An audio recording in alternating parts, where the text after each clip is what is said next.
분별이 필요한 세상입니다. 어느 시대건 마찬가지지만 특히 우리가 살아가는 지금 이 시대만큼 분별이 중요하고 분별이 필요한 세상은 없었습니다. 우리는 크리스찬으로서, 하나님의 자녀로서 영적인 분별이 있기를 원합니다. 예수가 기준이 되는, 말씀이 기준이 되는, 성령의 인도하심이 우리의 기준이 되는 그러한 분별이 우리 가운데 있기를 간절히 소망합니다. 지금 여러분이 스탁, 주식에 투자를 하는데 내일이면 그 스탁이 휴지 조각이 될 거예요. 완전히 내려갈 거예요. 그러면 그것을 분별할 수 있으면 오늘 여러분이 그 스탁에 투자를 하시겠습니까? 안 합니다. 내일 망할 그 스탁에 누가 투자를 하겠습니까? 분별할 수 있다면 우리는 그 아픔과 그 실패의 길을 결코 걸어가지 않을 것입니다. 분별의 힘이 이렇게 중요합니다. 또 분별이 중요한 이유 중에 하나가, 따라합시다, 미혹이 있기 때문이다. 템테이션이죠. 유혹이 있기 때문이에요. 아무리 예쁜 여자가, 저희 어머니 버전입니다, 깍꿍을 해도 이 여자가, 이것도 저희 어머니 버전입니다, 꽃뱀이다. 나를 템테이션한다. 그래서 나의 것을 빼앗고 나와 나의 가족, 우리의 공동체를 무너뜨리려고 한다. 그것을 분별할 수 있다면 우리가 그 깍꿍에 넘어갈까요? 넘어가지 않을까요? 넘어가지 않습니다. 분별하지 못하기 때문에 미혹에도 무너지는 것입니다. 제가 결혼을 앞둔 우리 특히 교회 청년들에게 이렇게 말합니다. 최고의 신랑감, 최고의 신부감은 찾지도 말고 존재하지도 않습니다. 그 최고의 남편감을 찾았어요. 최고의 아내, 와이프를 찾았어요. 그런데 그랬더니 그 최고라는 조건이 있었잖아요. 기준이 있었잖아요. 근데 결혼하고 나 보니까 그 조건이 흔들릴 수도 있어요. 결혼하기 전에는 정말 재산이 많던 신랑이었는데 살면서 그 사업에, 비즈니스에 문제가 생겨서 재산이 없어질 수도 있어요. 그럼 최고로 여겼던 그 조건들이 위태해지기 시작해요. 그래서 그 결혼이 위기를 겪는 거예요. 또는 내가 이 사람이 최고인 줄 알았는데 더 나은 조건을 가진 사람이 보이기 시작할 수 있어요. 그래서 그 결혼이 위태로워질 수 있는 거예요. 그러면 최고의 신랑, 최고의 신부감을 찾는 게 아니라 우리는 어떤 신랑, 어떤 아내를 찾아야 하는가? 나의 신랑, 나의 아내를 찾아야 됩니다. 나의 신랑은 한 명입니다. 나의 아내는 한 명입니다. 그래서 그것을 분별해내는 기준이 가정도, 또 공동체도, 또 개인의 인생의 행복도 좌우하는 역할을 합니다. 우리 청년들이 이런 분별의 역사가 있기를 간절히 축원합니다. 제가 우리 청년들에게만 한번 질문하겠습니다. 믿음의 사람 만나길 원합니까? 믿음의 배우자. 다 고개를 끄덕입니다. 믿음의 배우자는 주일날 어디에 가 있을까요? 예배 빠지면 안 됩니다. 믿음의 배우자는 교회에 있습니다. 예배 자리에 있습니다. 그래서 예배만 정말 우리가 열심히 잘 드려도요, 좋은 믿음의 배우자 만날 수 있습니다. 정말 아이러니한 건, 기도는 하나님, 내가 믿음의 사람을 만나길 원합니다, 믿음의 배우자를 만나길 원합니다, 그러고 산으로 들로 놀러만 다녀서 문제입니다. 믿음의 배우자는 물론 산과 들에도 있지만 예배 자리에 항상 있습니다. 인간 스스로 선악을 분별할 수 있었다면 오늘 나눈 이 본문의 말씀에서 하나님께서 선악을 알게 하는 나무의 열매는 먹지 말아라, 먹으면 정령 죽으리라고 말씀하시지 않았을 것입니다. 우리 스스로 그것을 분별할 수 있는데 하나님이 굳이 우리에게 말씀하실 필요도 이유도 없었습니다. 그러므로 인간에게는 그 선악을 분별할 능력이 없었습니다. 우리 본문 말씀 함께 나누겠습니다. 17절입니다. 다시 시작. 선악을 알게 하는 나무의 열매는 먹지 말라. 내가 먹는 날에는 반드시 죽으리라 하시니라. 아멘. 우리 말씀 요약 첫 번째 나누겠습니다. 인간은 스스로 선악을 분별할 능력이 없었습니다. 인간은 스스로 선악을 분별할 능력이 없었습니다. 없었으니까 말씀하셨죠. 그런데 우리는 착각해요. 에덴 동산에서 아담과 하와가 착각했던 것처럼 우리도 착각하고 살아갈 때가 정말 많은 것 같아요. 나 스스로 선악을 분별할 수 있다고 착각하는 것 같아요. 저를 예를 들겠습니다. 제가 담임 목사니까 담임 목사라는 그 직이 선악을 분별할 능력을 갖추게 하는 것이 결코 아닙니다. 내가 담임 목사니까, 나는 어려서부터 신앙생활 해온 사람이니까, 나는 신앙의 지식이 있으니까 그런 것이 우리가 분별력을 갖추는 역사가 되는 것이 아닙니다. 하나님께 엎드려 기도해야 됩니다. 저도 지금 최근에 저희 가정이 겪는 이 모든 상황 속에 하나님 분별할 수 있는 은혜와 능력과 지혜를 달라고 하나님 앞에 매일같이 기도하고 있습니다. 그 분별의 은혜가 없으면 제가 잘못된 길로 잘못된 선택을 할 수도 있기 때문입니다. 아니, 창조하실 때도 선악을 스스로 분별할 수 있는 능력을 하나님이 우리에게 주시지 않았는데 오늘날 우리에게 그 능력이 있다고 착각하는 것은 너무나도 큰 착각이지 않겠습니까? 그러면 선악을 분별하는 것이 무엇이었느냐? 우리 인간 스스로 사고해내서 결론을 도출해내서 만들어내는 분별이 아니라 하나님의 말씀이 선악의 분별의 기준이었습니다.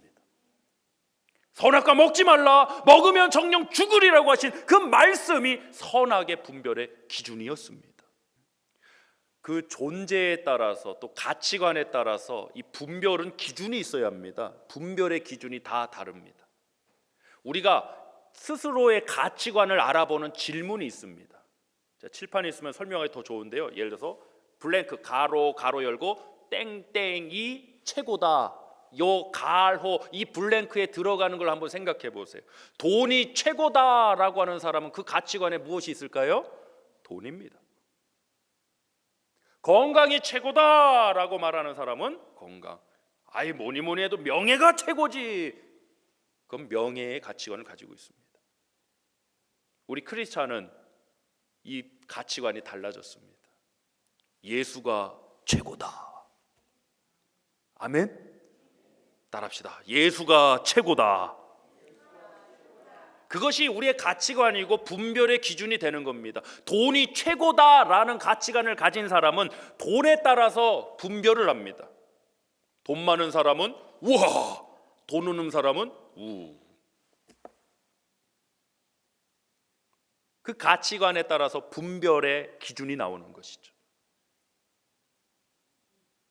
여러분, 어떤 분이 부러우세요?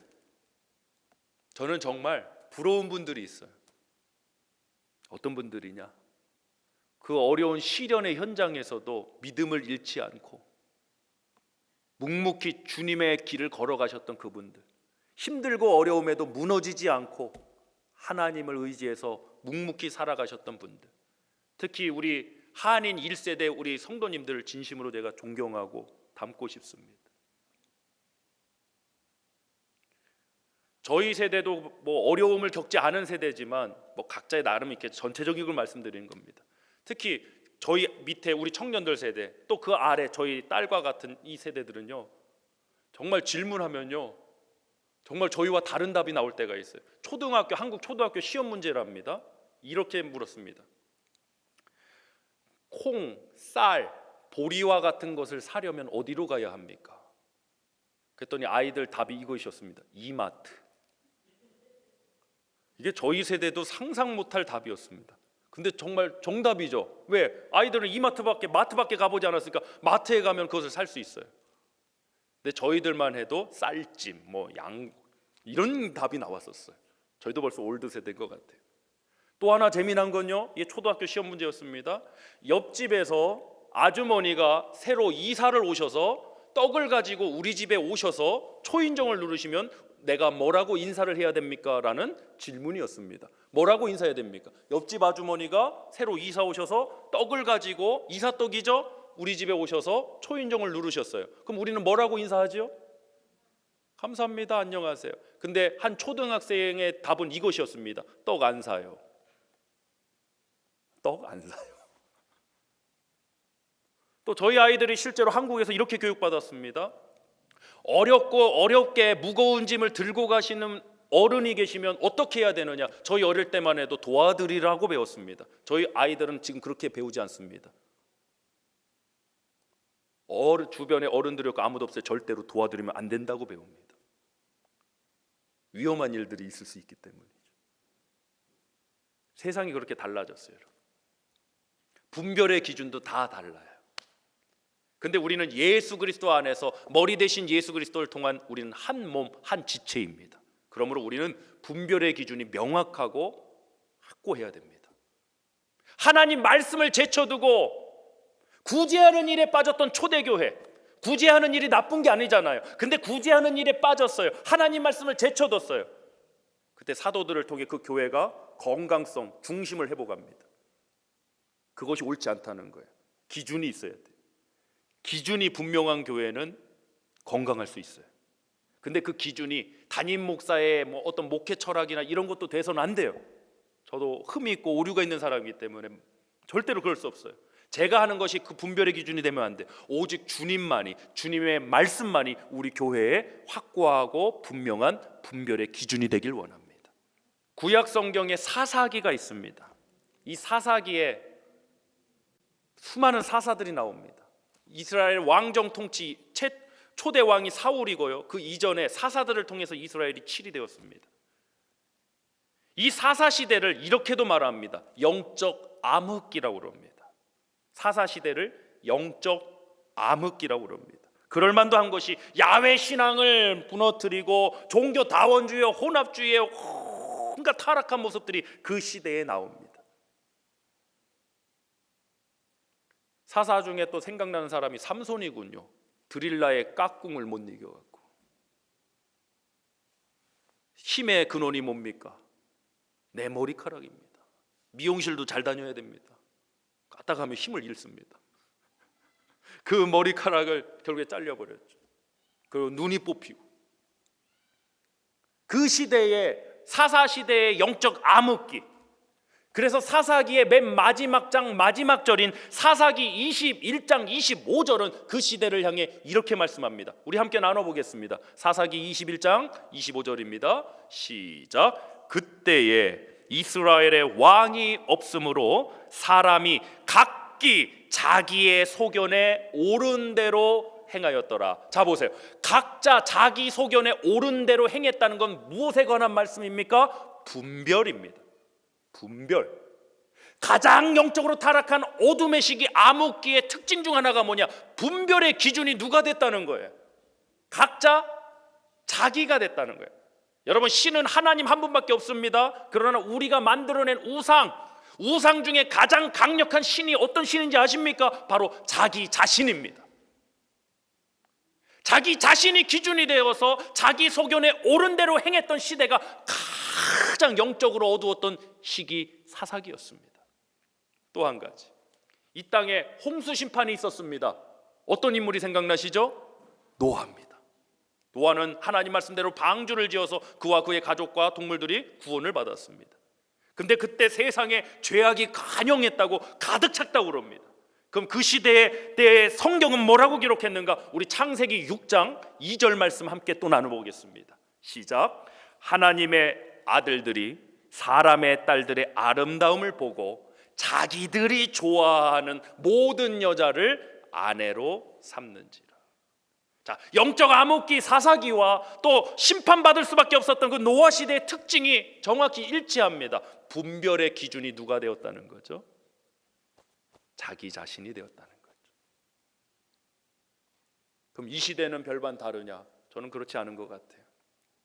제가 목회를 하면서 정말 많은 일들을 겪고 많은 분들을 만나는데 정말 우리 성도님들 정말 제가 존경하는 것이 그 어떤 개인적인 의견이나 이런 주장도 있으실 텐데 교회 공동체를 위해서 그것을 주장하기보다는 그것을 묵묵히 따라와 주시는 것이 얼마나 귀하고 감사한 일인지 모르겠습니다.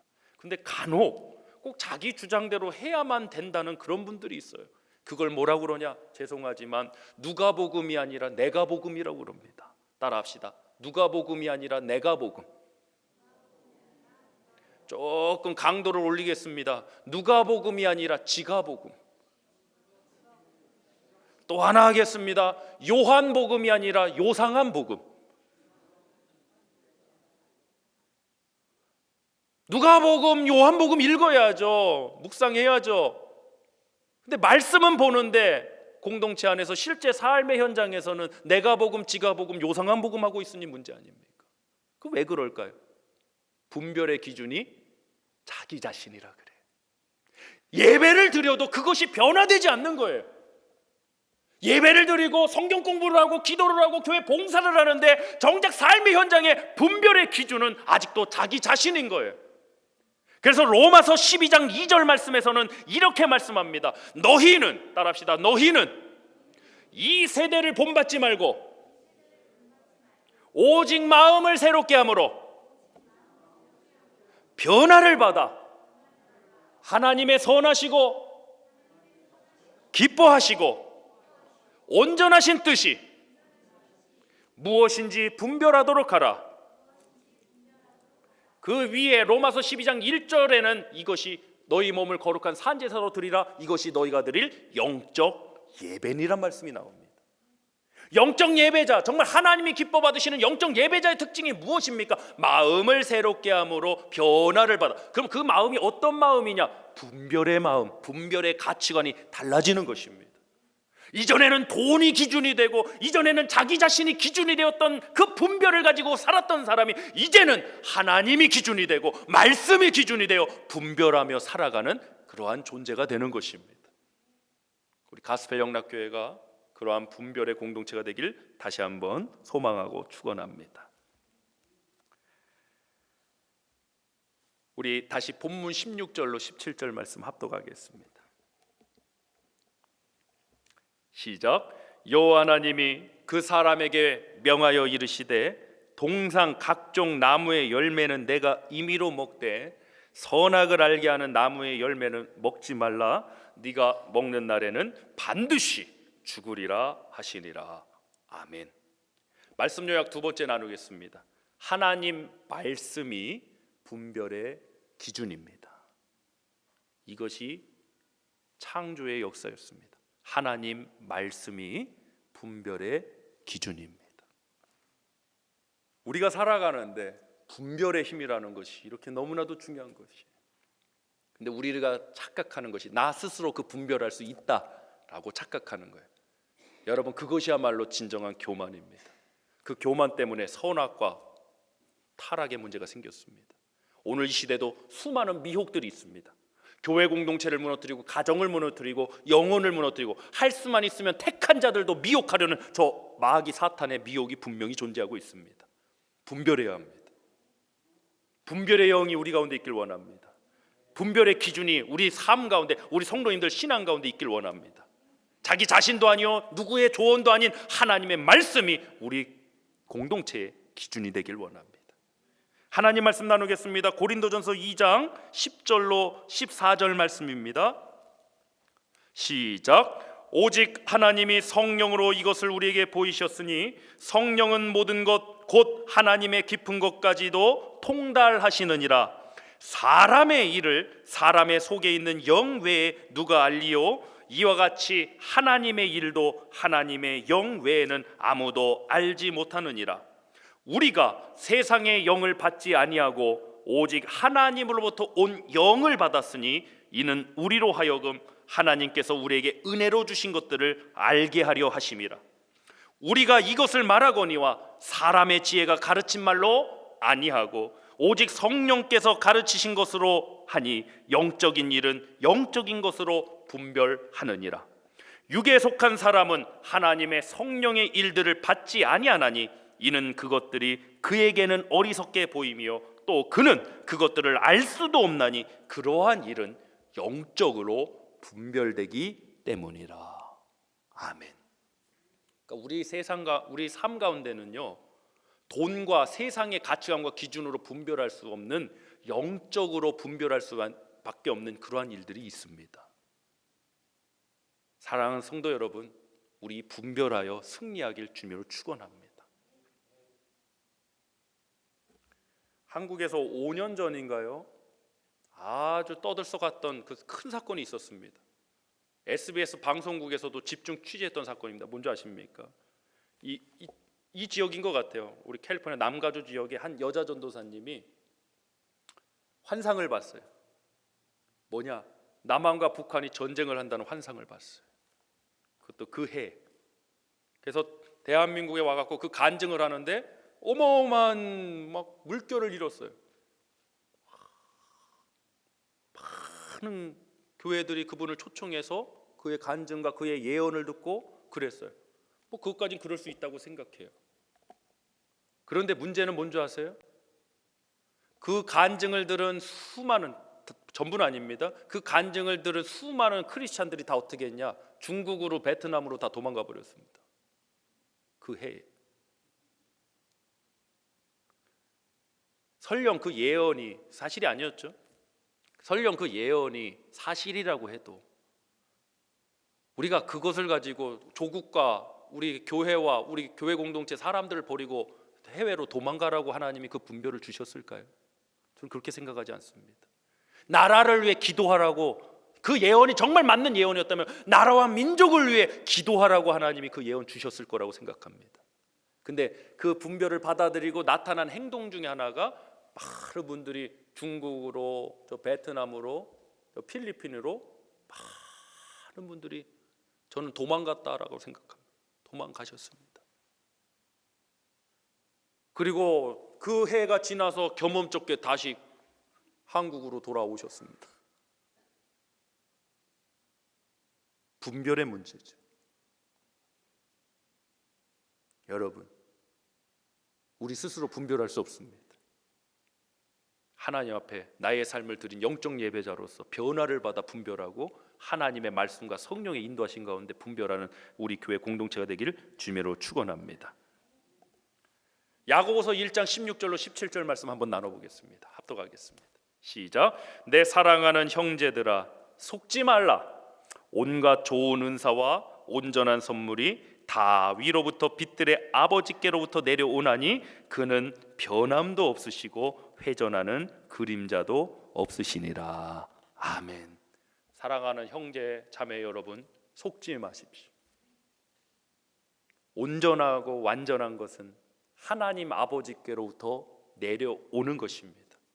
우리가 이루어가는 것이 아니라, 기독교 복음의 역사는요, 우리가 만들어서 신에게 다가간다, 하나님께 올라간다가 아니에요. 주님이 이 땅에 오셨잖아요. 아멘. 그래서 예수 외에는 구원을 우리는 인정할 수도 받아들일 수 없어요. 야, 종교 다원주의자들은 이 방법 저 방법으로 해서 어차피 올라가면 다 그 위에 하나님 계시지 않냐, 신이 있지 않냐.